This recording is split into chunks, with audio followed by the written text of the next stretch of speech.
आते हैं बच्चों हम लोग मेजरेबल प्रॉपर्टीज।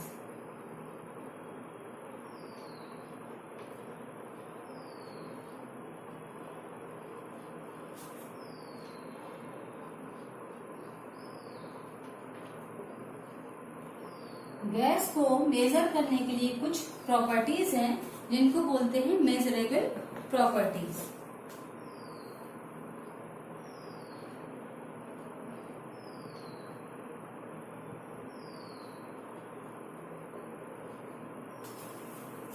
इन प्रॉपर्टीज में सबसे पहली मेजर करने के लिए प्रॉपर्टी है हमारे पास मास। सबसे पहली प्रॉपर्टी जो हम मेजर करते हैं वो है मास।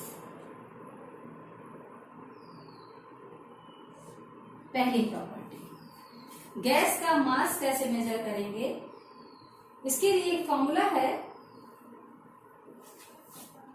N is equal to small m upon capital M। ये एक फॉर्मूला है N is equal to small m upon capital M, जहां पर m है ग्राम मॉलिक्यूलर मास,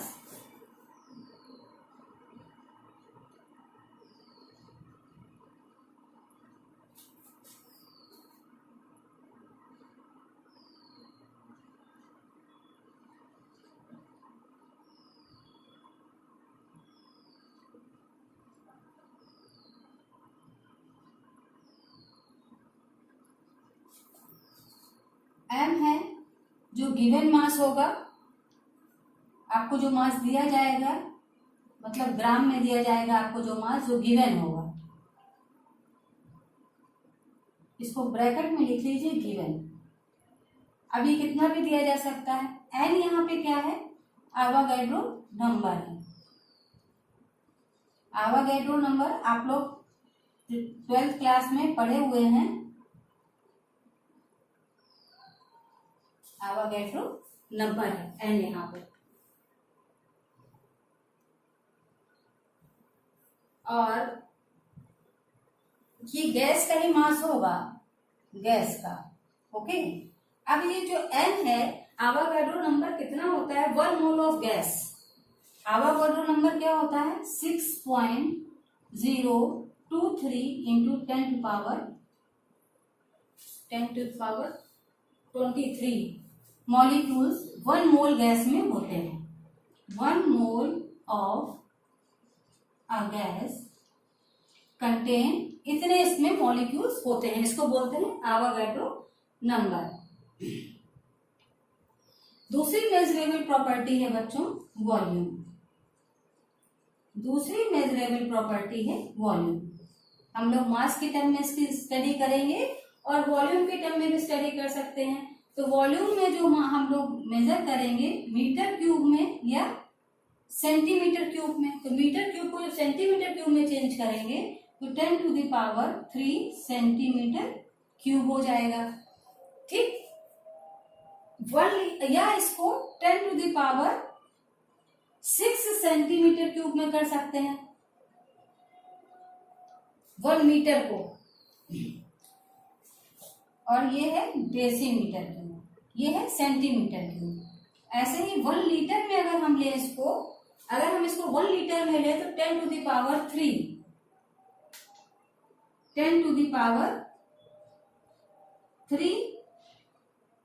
ml में आ जाएगा। ये 10⁻³ ml में हो जाएगा। और अगर हम इसको डेसीमीटर में लें, डेसीमीटर क्यूब में आ जाएगा ये 1 ml इज इक्वल टू, कभी कभी ये चेंज करना पड़ता है बच्चों हम लोगों को, जब न्यूमेरिकल आते हैं ना और वैल्यू कहीं सेंटीमीटर में दी हुई है और कहीं पे लीटर में दी है, तो चेंज करने के लिए ये सब यूनिट बहुत जरूरी है। आपको पता हो कि कौन किस में कैसे चेंज किया जा रहा है। तो इस तरह से वॉल्यूम की ये यूनिट हो गई।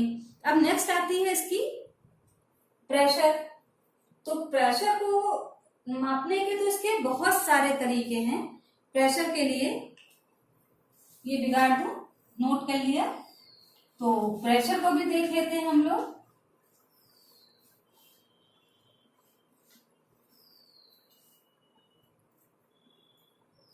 प्रेशर क्या है बच्चों, 180 प्रेशर आपका होता है मेजरेबल प्रॉपर्टी में, तीसरी है प्रेशर। प्रेशर में P is equal to F upon A, force upon area, है ना।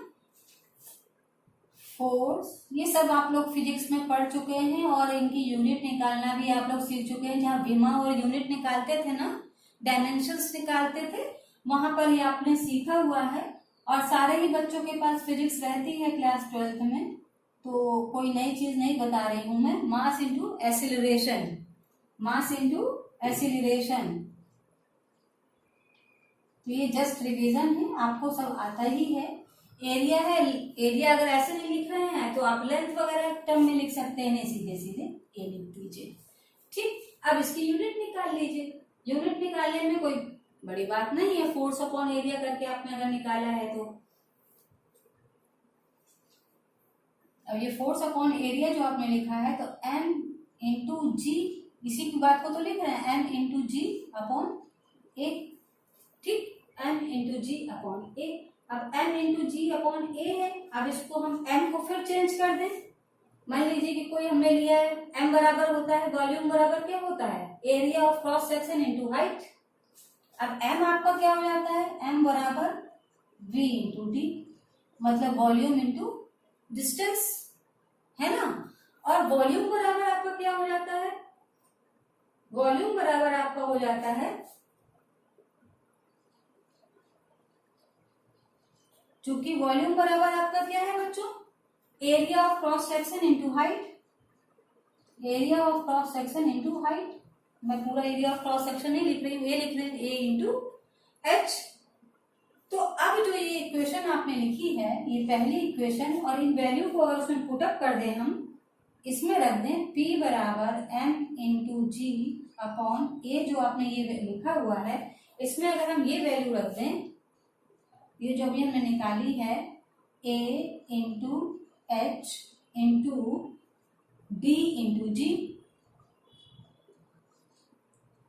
D into G upon A, A से A cancel, P is equal to क्या आ जाएगा, एच डी जी, है ना, ये आ जाएगा। तब इसकी यूनिट निकाल लेते हैं हम लोग। प्रेशर की बहुत सारी यूनिट है, 1 ATM बराबर, ये सब आपको याद रखनी पड़ेंगी, 3 इंटू 3 टू 5 इंटू 10 पावर 3, ये हो गई न्यूटन मीटर इनवर्स, -2, फिर is equal to 101.325 into 10 to the power 3, इसी को हम लोग पास्कल बोल सकते हैं, इज इक्वल टू 35, अगर पावर हटा दें तो किलो पास्कल हो जाएगा, किलो पास्कल। ठीक, आगे बढ़े। ये फॉर्मूला मैंने सिर्फ आपको याद दिलाने के लिए बताया, हालांकि हमको यहाँ पे सिर्फ यूनिट की जरूरत, क्योंकि मेजर करेंगे तो हमें यूनिट चाहिए, इसीलिए मैंने आपको बताया। फिर 1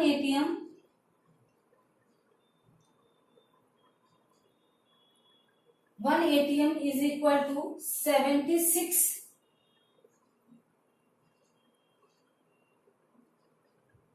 mmHg।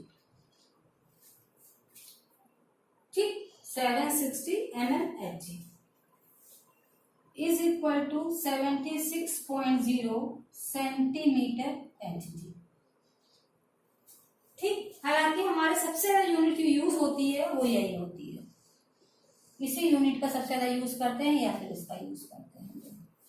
ठीक है, बाकी यूनिट का यूज इतना होता नहीं है।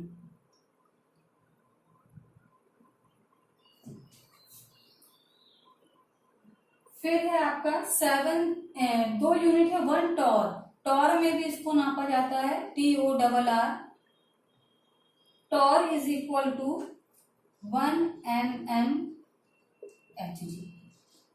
ठीक, और 1 bar is equal to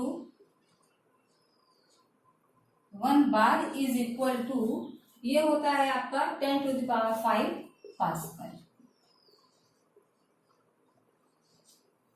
clear? तो ये यूनिट ऐसे तो नहीं पूछी जाएंगी, लेकिन आपको क्योंकि ऑब्जेक्टिव पेपर है तो हो सकता है कभी यूनिट भी ही पूछ ले, इसलिए मैंने इसको डिटेल में बता दिया। अब आता है लास्ट मेजरिंग यूनिट है इसकी, मेजरेबल प्रॉपर्टी जो लास्ट है इसकी वो है बच्चों टेम्परेचर। तो टेम्परेचर को तो हमें 2 में ही लेना है।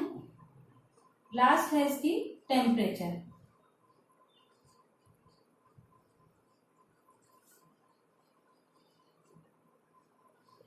टेम्परेचर या तो हम डिग्री सेंटीग्रेड में लेंगे, 0 डिग्री सेंटीग्रेड, है ना, या अगर उसमें लेंगे बॉइलिंग पॉइंट लेंगे हम। बॉइलिंग पॉइंट हमेशा वाटर से देखते हैं, तो वाटर का बॉइलिंग पॉइंट 100 डिग्री सेंटीग्रेड लेंगे, और वाटर का फ्रीजिंग पॉइंट ये हम ले रहे हैं वाटर का, और वाटर का फ्रीजिंग पॉइंट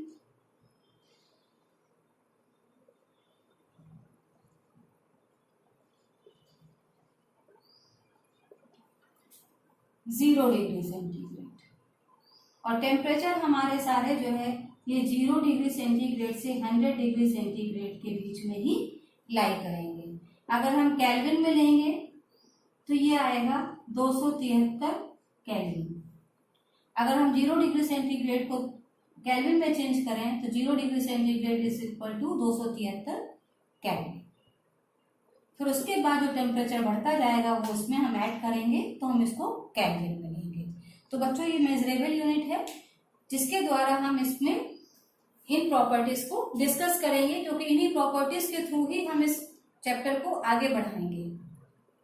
क्लियर है? तो आज के लिए इतना ही रखिए बच्चों।